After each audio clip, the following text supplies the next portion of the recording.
Hello everybody, welcome to this class by Gyanam. As we all know, we are into a series for the defense exams mainly, which consist a lot of, like when we talk about NDA, we talk about Army, Air Force, FCAT, CDS, and we have got EPFO and all lots of exams, right? So guys, what we are here up to this is कि जो आपके exams होते हैं they're not that easy. Yes, अभी recently we just did for the subject verb agreement. Now we have been into this part as well. This represents tenses and which will tell you a lot about all these parts where you need to be very much strong about this fact कि आपको करना क्या है. अब हम देखते हैं इस पार्ट में कि हम किस हिसाब से इसको लेकर चलेंगे और ये एक्चुअली में अच्छा पार्ट होगा. Will see. So without wasting much time, let us start with the first part of this as well. What it says over here is, देखो कहता है when we talk about tenses होता क्या है? Tenses का actually में मतलब direct actually में मतलब क्या होता है? जिसको बोलते हैं काल, है ना? Tense मतलब तो it is not time, it is something that is equivalent to time. Time के इक्वल है. एक्चुअल में टाइम नहीं है, टाइम के इक्वल है. अब इसका यूज किस हिसाब से होता है? I give you an example of this. Like for example लोग यूज करते हैं टाइम के लिए बहुत सारी चीजें, जैसे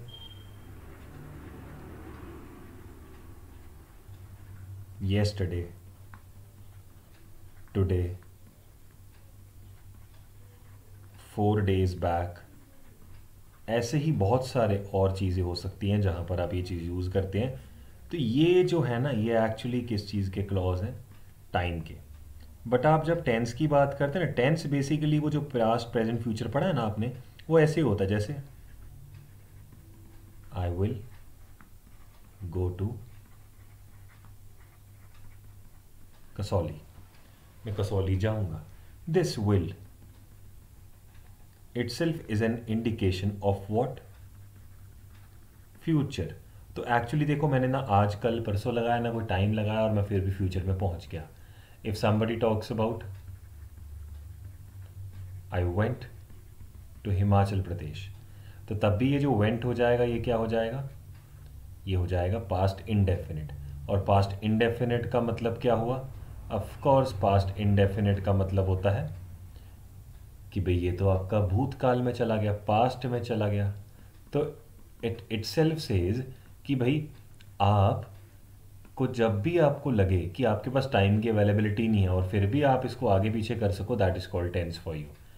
no doubt these are mainly of 3 types. The first one comes out to be present tense, the second one comes out to be past tense, और जो थर्ड वाला है that is called future tense, which everything is divided into 4 parts. तो हम 4 parts पढ़ेंगे. फिलहाल एक बार basic का देख लेते हैं हम क्या कहता है वो, कि किस हिसाब से कहता है, आपको क्या करना है, ये चीज़ पता होनी चाहिए. बाकी it becomes way too easy when you deal with all these things, right?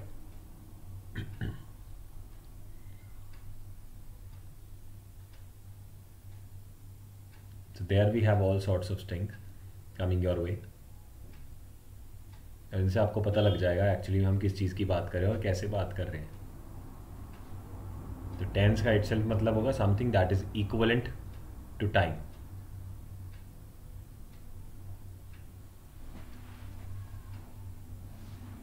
बहुत सिंपल वे होगा इसका डील करने का इसको. अब इसको आगे बढ़ाते हैं. आई होप इतना आपको समझ आ गया है.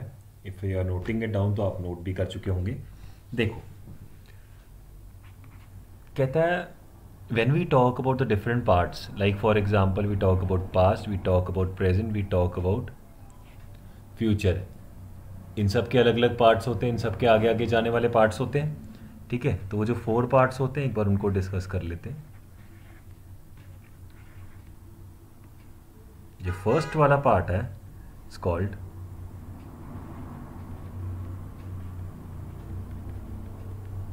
इंडेफिनिट, जैसे प्रेजेंट इंडेफिनिट, पास्ट इंडेफिनिट, और या इसको आप बोलते हैं कौन सा part, simple tense, simple present, simple past, simple future. तो आपके पास बहुत सारे मेथड्स आएंगे कि आपको कैसे डील करना है किसी चीज़ से, लेकिन बस एक चीज़ ध्यान रखना कि इनडेफिनिट और सिंपल का मतलब एक ही होगा। जो सेकंड वाला पार्ट होता है that is called continuous. Third one comes out to be perfect, the last one comes out to be perfect continuous। तो जब आप इन चीज़ों से बात करते हैं आपको पता लग जाता है कि भाई इंडेफिनिट, कंटिन्यूस, परफेक्ट और परफेक्ट कंटिन्यूस 4 पार्ट्स होते हैं, और इनको आप डील कर कर आराम से देख सकते हैं what according to you is the best formation. So let's check this out. इनका मतलब क्या है, will just convert all these things into present tense only. मतलब we are talking about present indefinite, will talk about present continuous, will talk about present perfect and simultaneously present perfect continuous, right. तो इनको आप हिंदी में कैसे deal करेंगे, इन सब के बारे में आपको मैं नॉलेज दूंगा अभी। किस चीज़ के बारे में, कि इसको हिंदी में कैसे कन्वर्ट करना है, इसकी सब्जेक्ट वर्ब ऑब्जेक्ट वाली फॉर्मेशन में कैसे करना है, और इसमें वर्ब प्लस टाइम का जो कॉम्बिनेशन होगा वो किस हिसाब से चलेगा, राइट। ये सब हम डील करने वाले हैं। So let's try that one out.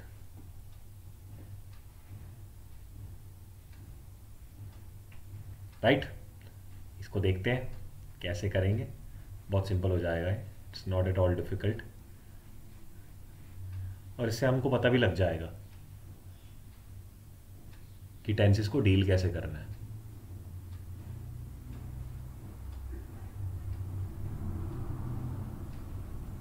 देखो,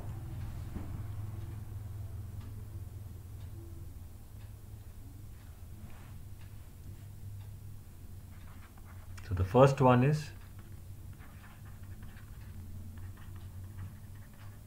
present indefinite or so called simple present tense। देखो, कहता है जो प्रेजेंट इंडेफिनिट और सिंपल प्रेजेंट टेंस होता है ना, इनके लॉजिक कैसे चलते हैं।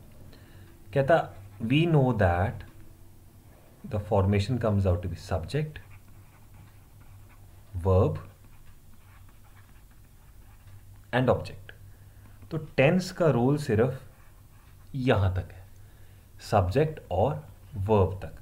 तो बेसिकली टेंस जो चेंजेस करेगा वो वर्ब में करेगा। चेंजेस होंगे किसकी वजह से, सब्जेक्ट की वजह से, और वो होगा कैसे, आई शो यू। मान लो ही, शी या किसी भी नेम की बात होती है, इन तीनों की सिमिलैरिटी पता क्या है, ये सारे सिंगुलर हैं, ठीक है। अब इनके साथ मैं वर्ब लगाऊंगा, ये ऑब्जेक्ट लगा देते हैं। मैंने बोला ही गोज टू स्कूल, मैंने बोला शी गोज टू स्कूल, या मैंने बोला Rahul goes to school. The moment we are talking about these subjects, when we have got a subject as a singular entity, तो ये जो हमारा वर्ब है which itself is what, the main verb, it gets changed. ये change होता है, लेकिन actually में सब्जेक्ट के हिसाब से चेंज होता है। तो ये जो, जैसे मान लो मैंने यहां पे लगाया होता बिहेव, है ना, तो it should be he behaves well in school. तो सिंगुलर का रोल क्या हुआ, सिंगुलर का रोल सारा का सारा इसी बेस पे होता है कि एस और ई एस तो चाहिए ही। तो क्या हुआ,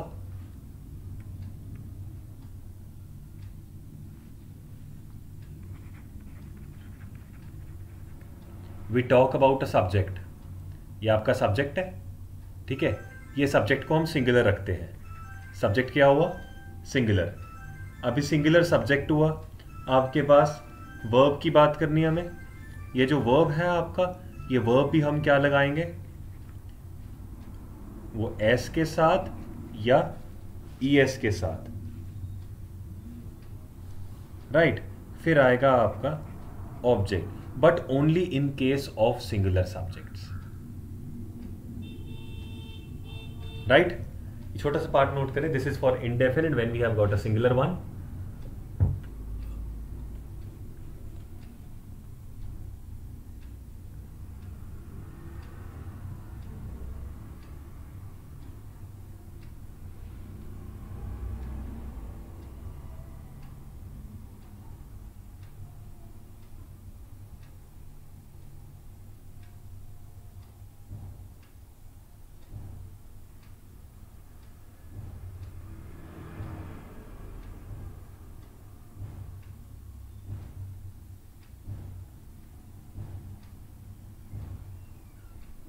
बहुत सिंपल पार्ट हो जाएगा ये।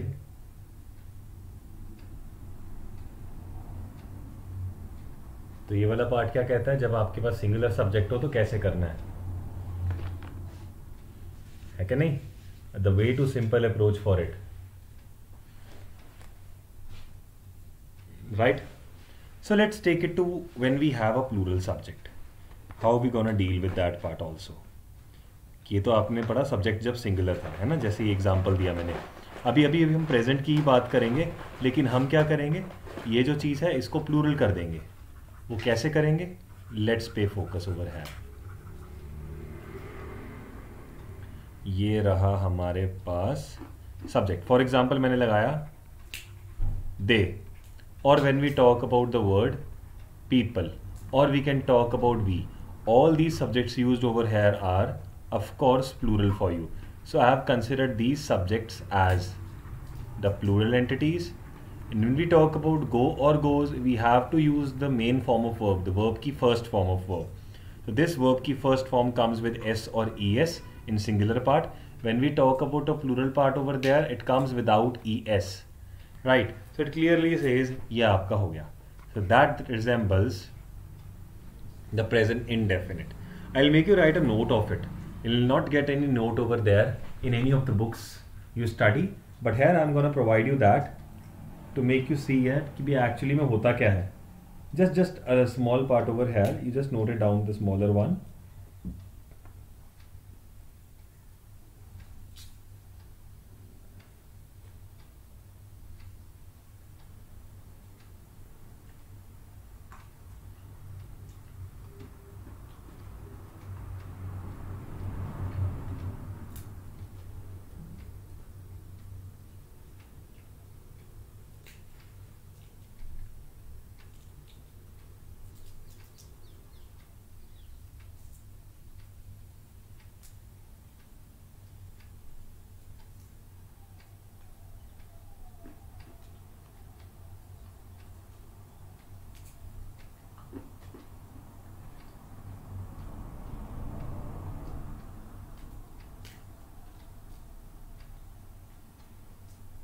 Quick.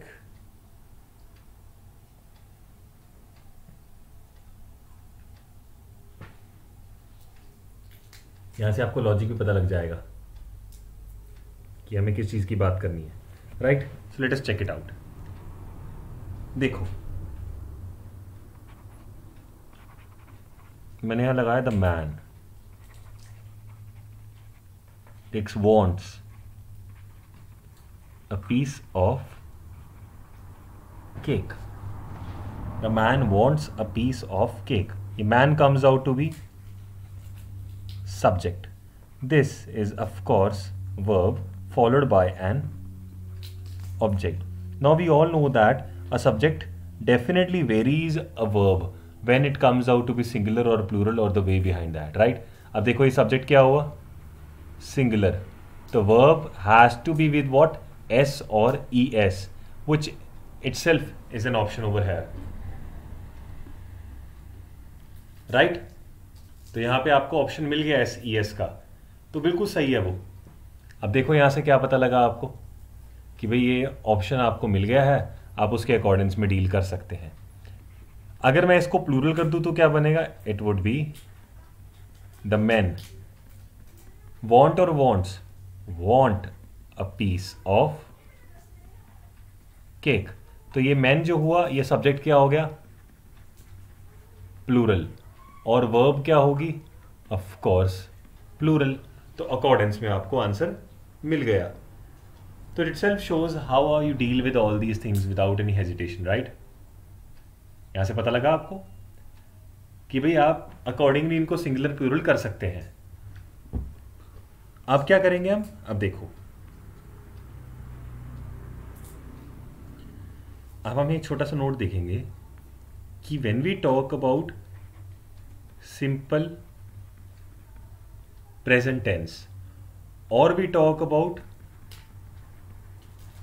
प्रेजेंट इंडेफिनिट, इन दोनों में बड़ा सिंपल सा लॉजिक है। These have the ability, has an ability to change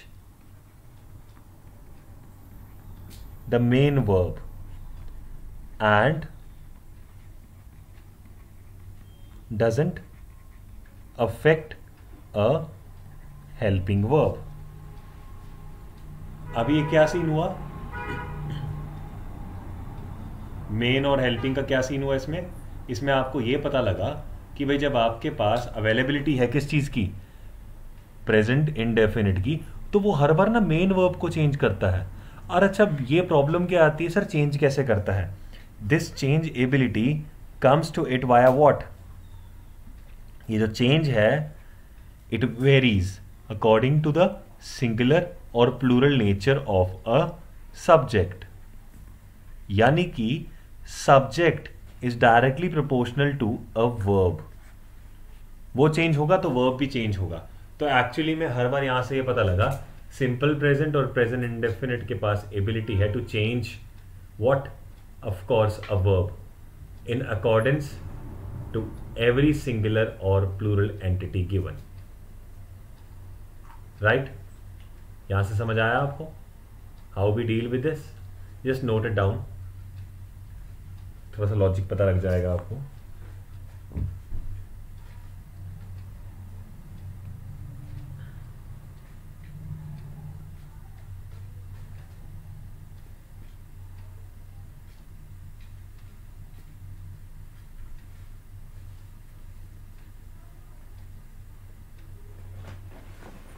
बहुत सिंपल सा लॉजिक है।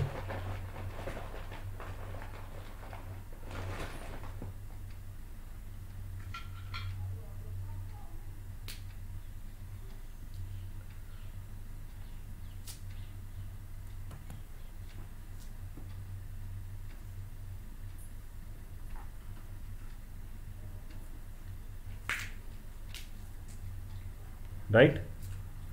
It itself is clear to you?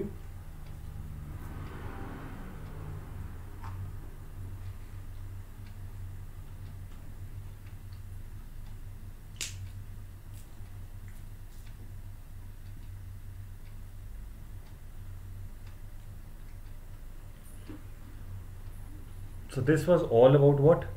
Present indefinite.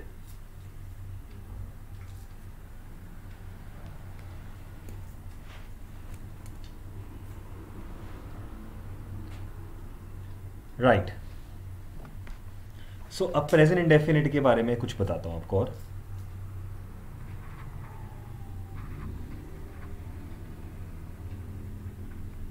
ये जो प्रेजेंट इंडेफिनिट है, इट टेल्स व्हाट, एक बहुत ही सिंपल लॉजिक बताता है, कहता है it tells any activity getting into general mode.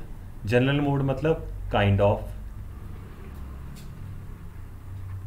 A daily habit, right, which you do daily, that daily might be periodically done।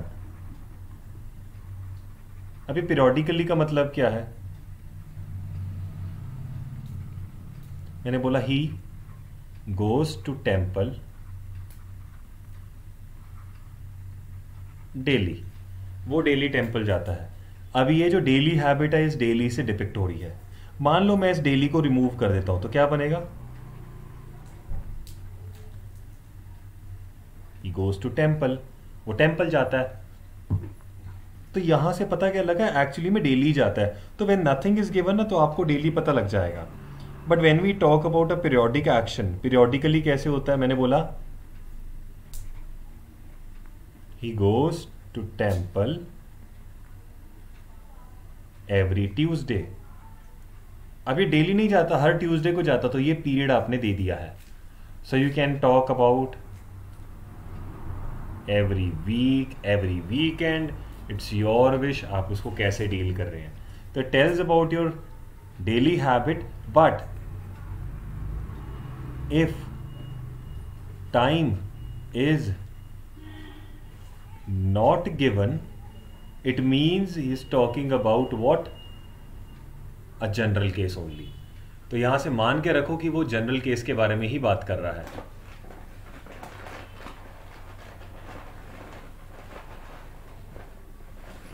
Right?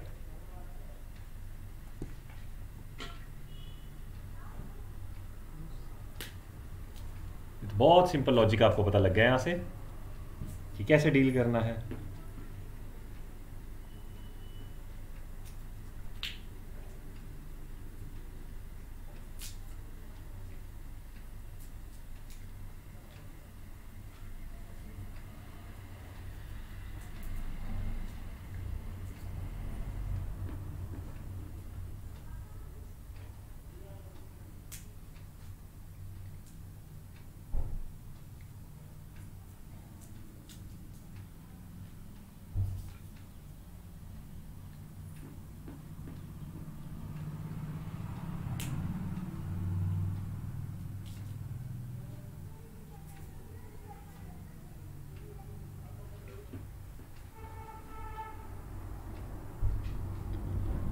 We got a logic from here onwards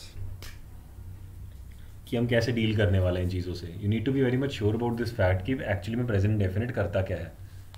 तो इसके 2-4 examples देखते हैं हम, और हमें पता लग जाएगा कि वो बात किसकी कर रहे हैं। देखो,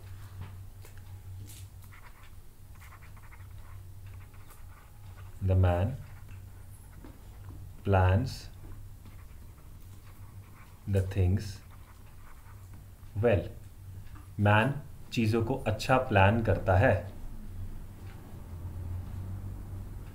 तो यहाँ से क्या पता लगा?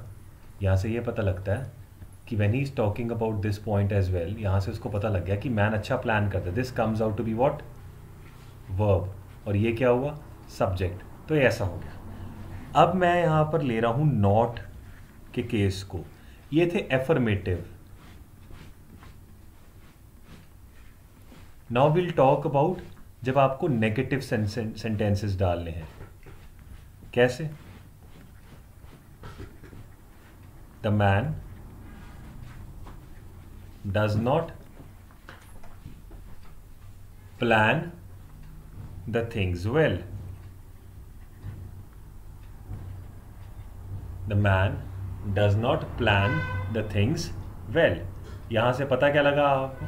यहाँ से आपको ये पता लगा कि जब उस पर्सन ने बात डायरेक्ट कर ही दी है इस केस में कि भाई यहाँ पे जो मैन है वो आपका सब्जेक्ट है, सब्जेक्ट के साथ आपको डू डज लगाने की ज़रूरत पड़ रही है, तो सब्जेक्ट के साथ डज लगा दो, फिर नॉट लगा दो, फिर वर्ब की फर्स्ट फॉर्म लगा दो, फिर ऑब्जेक्ट लगा दो। लेकिन ये केस तभी वैलिड है अगर आपके पास एंटिटी आती है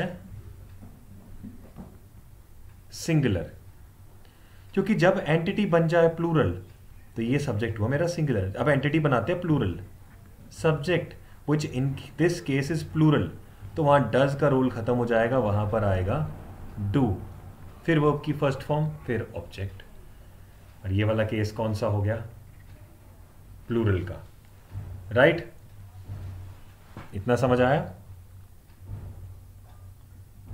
वो नेगेटिव का रोल था जो मैं बता रहा हूं। अच्छा, इसका एक एग्जाम्पल भी देख लेते हैं हम।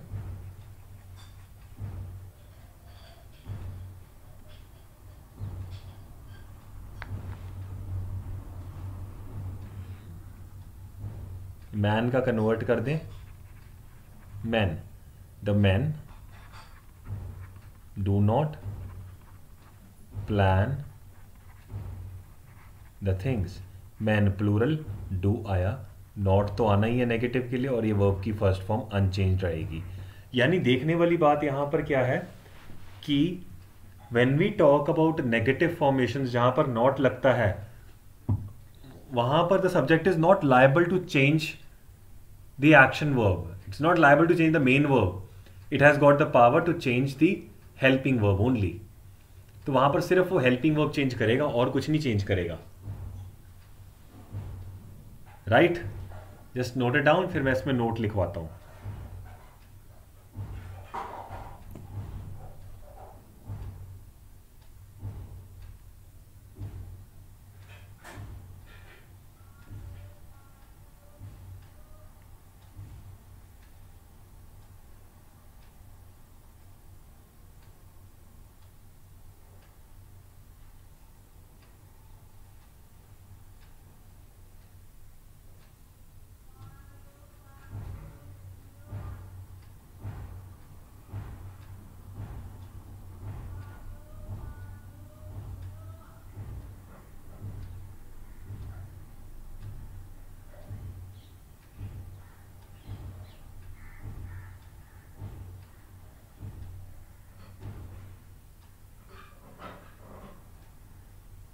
Right? So you've got the logic over here.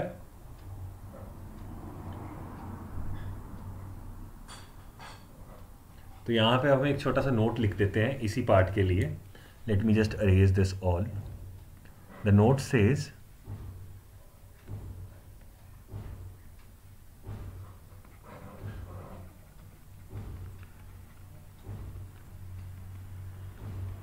present indefinite tense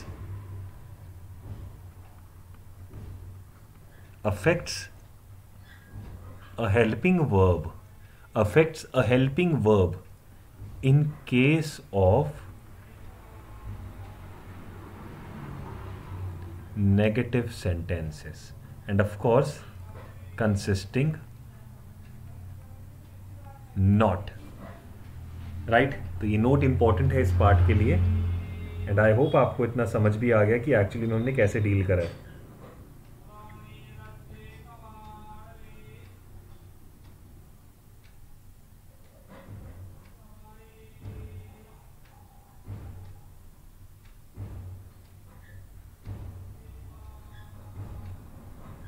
तो we have got the logic over here.